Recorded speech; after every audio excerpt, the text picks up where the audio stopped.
Greetings! My name's Neil. I make useful tech videos for people in the workplace or who work from home. So if that sounds like something you need in your life, mate, well then slam that subscribe button and ring that bell so you don't miss other videos like this one when I upload them. Because today, mate, we're talking about docks.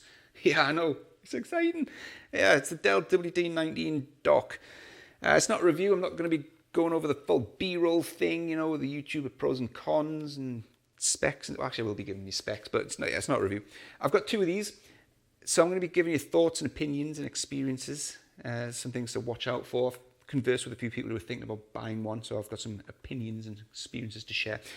All right, the backstory, humour me. Like I say, this is a waffly sort of experience sharing sort of video. I decked out an engineering office a while back for 40 laptops. Dell Mobile Precision 7550, where that came from.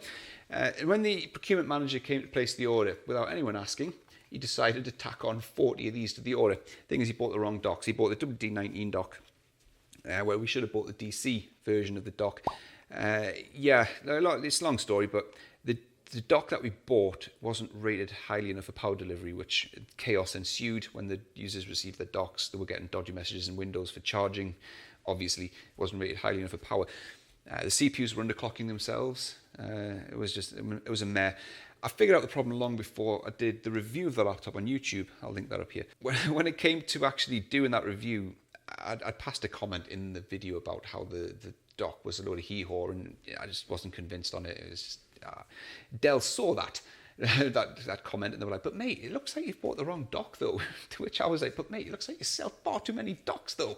Why have you got a TB and DC and a DCS and an S and a non-S and..." What's the crack? You need to block book out an entire evening of your life just to understand the docks that you sell. They all look the same, like literally the same.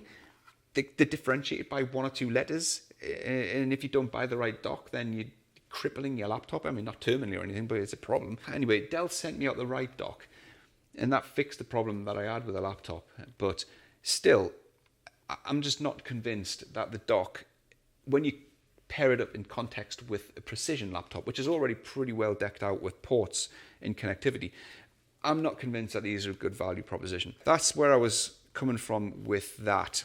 Because these, without Dell's Fantasy Bollocks discount, they sell for up to £400 on Dell's website. With Dell's Fantasy Bollocks discount, they're between sort of £180 to £250. That's an awful lot of money for what this is, which I'm going to get into when you start poking a camera at it and looking at what you actually get with it. And with a Precision, I just don't see it. Really don't see the appeal to these. Now, from me, just so you understand like who I am and where I'm coming from, I'm not a main laptop user. I haven't been for a while. Like, I've got lots of laptops, but laptops have always been a second computer to me. So I've never been in the world of docks. I've never bought a laptop and went, I need a dock with it. It's never been a thing that I've ever been interested in or looked into or researched. So when I got one of these, I just don't see the appeal to them. Like, I understand people wanting more ports and connectivity, but through one of these, I just don't get it. I've tried to understand it and put myself in other people's shoes, but looking at this versus the price of these, it's a struggle. But, and this next bit's on me, because I was only looking at these in context to a Precision, which in my defense, they were only really referenced on the Precision marketing pages. I could have done more research. But anyway, Dell sent me out another laptop recently, which was the Latitude. Reviews coming soon on the channel, so again, get subscribed for that.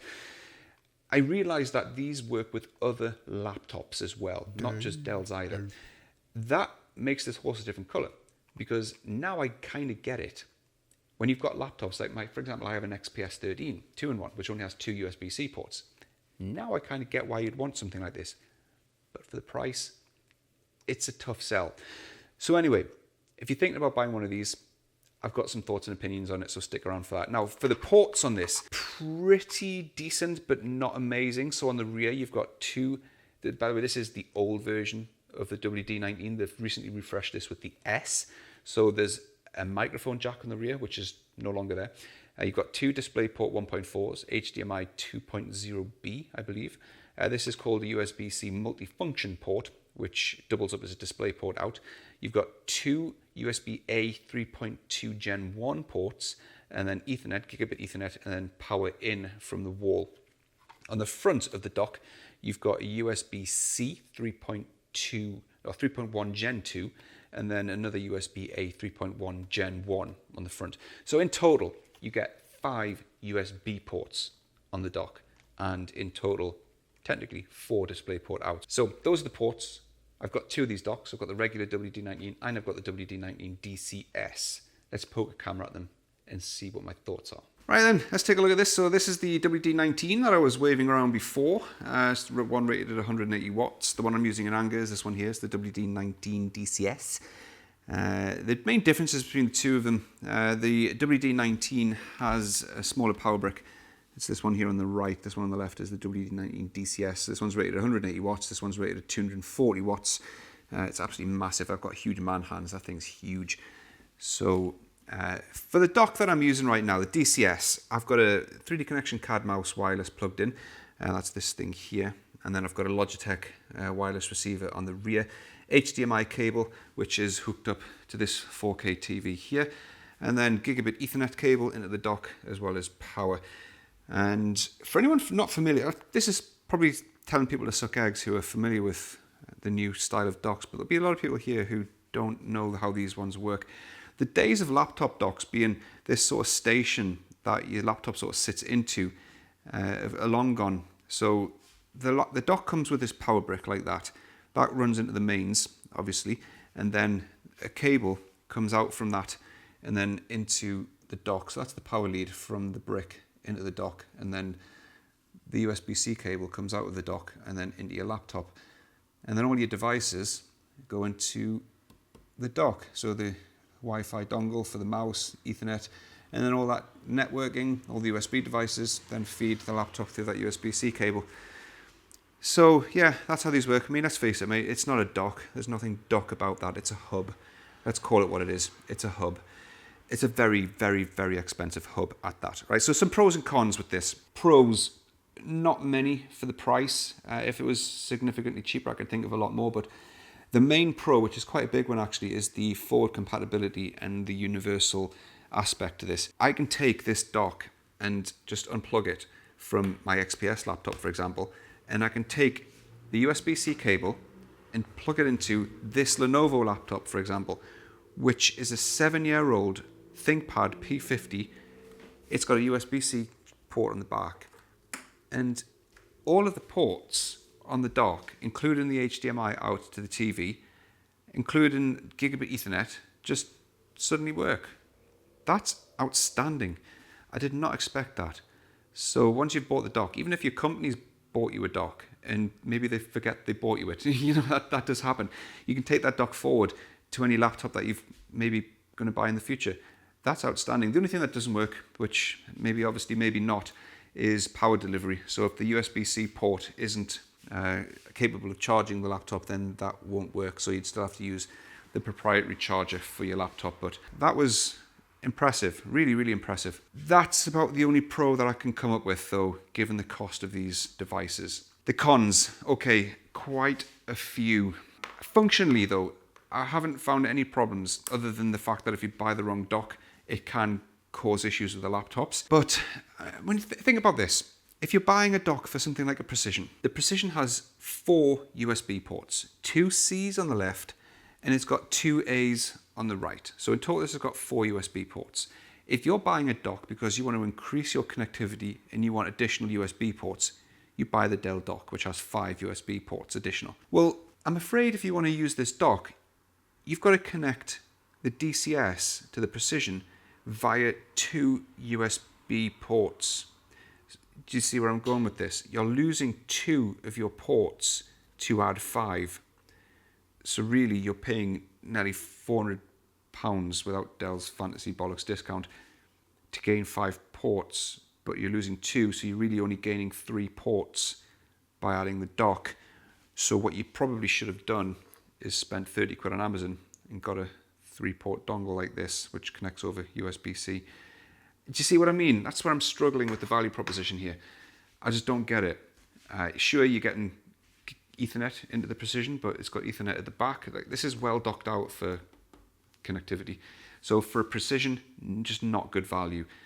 For an XPS though, which only has 2 USB-C, they're actually Thunderbolt, so the Thunderbolt dock would have been the better option. But sure, I get it. However, if you're wanting, leads me on to the next con with the docks, display outputs. If you're thinking to yourself, I want a dock because I want to power multiple monitors, you have to put so much research into this before you do this. Right, I can't go over all the different variables, all the different configurations and factors here.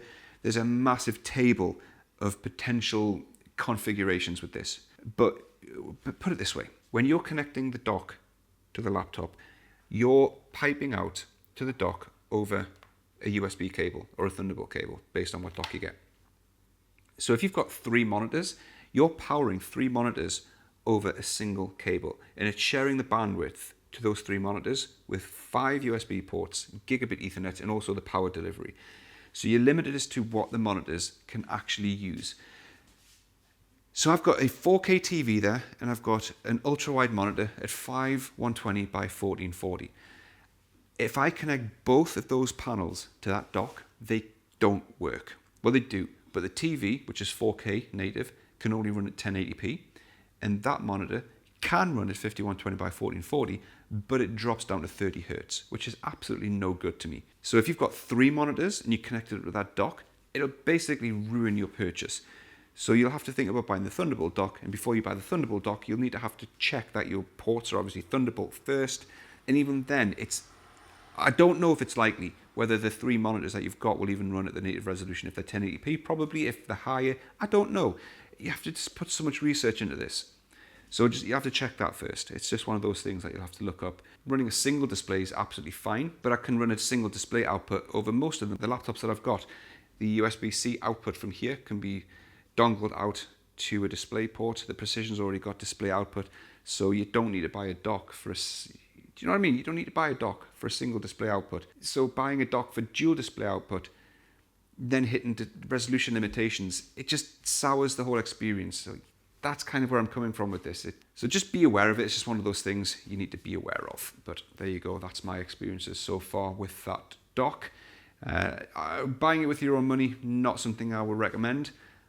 But if your company is offering the purchase for you, then take it, and then hopefully they'll forget that they bought you it and just take it on with the next laptops. Like in terms of portability, like I said, they're not very portable. You can't really take them around the house. It's very much a static thing. Once you've set it up in place, it's pretty much where it is. And there it was. Right, if you're watching this for the second time, you're not losing your mind. You are.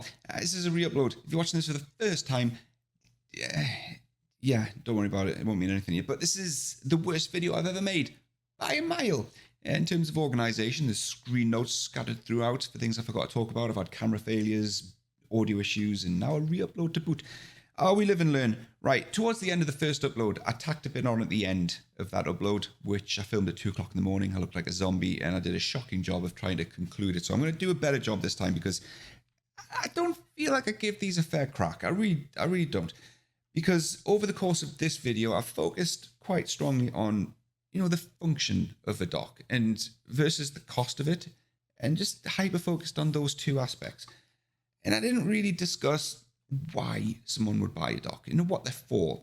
It was kind of intentional. It's not really a review as such, and I don't want to cover all angles, but I probably should. So someone had passed a comment and sort of picked me out on that, and I thought, all right, fair enough. But still, given the price of these, I still can't sit here with a straight face and say that the actual use of these, what they're intended for, is justifiable to the cost. But what I'm talking about specifically is these docks, they're intended to make people's lives easier, right? People who come and go from an office or a place of, at home. They've got a desk where they've got Ethernet, they've got power, they've got monitors, they've got devices like keyboard and a mouse. And rather than have 5 or 6 cables flailed across a desk, and each time they come to the desk, they have to click, 5 or 6 cables into the laptop each time, they've just got one. They've just got one cable. In it goes. And they come and go frequently. It's just one cable each time. It's the convenience of that is what a dock's for.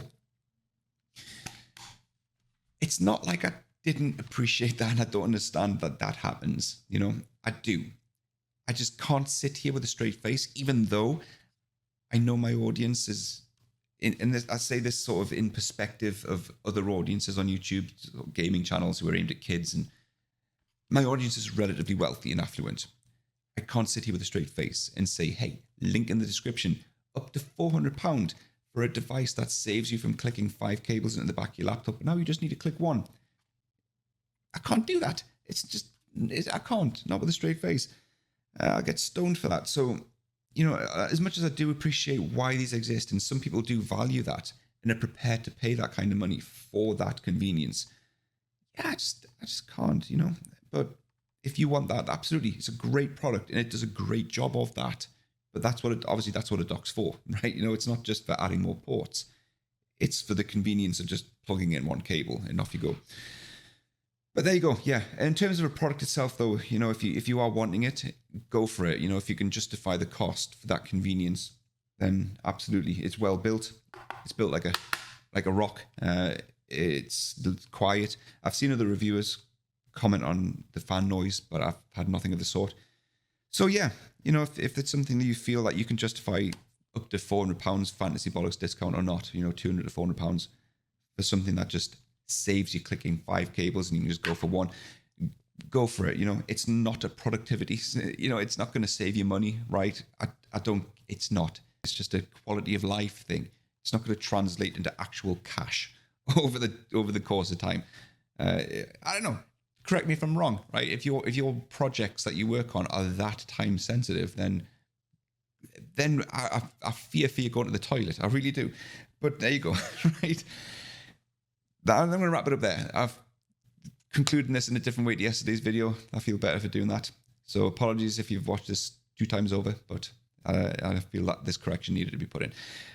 Thanks again. Hope you enjoyed the video second time over. If you want to support the channel, links in the description to my website. Affiliate programs are down there, as well as my businesses and whatnot. Autodesk discounts on their licenses, etc., etc. Inmark, Benchmark Suite, links in the description, etc. Thanks again. I'll see you in the next one. Peace.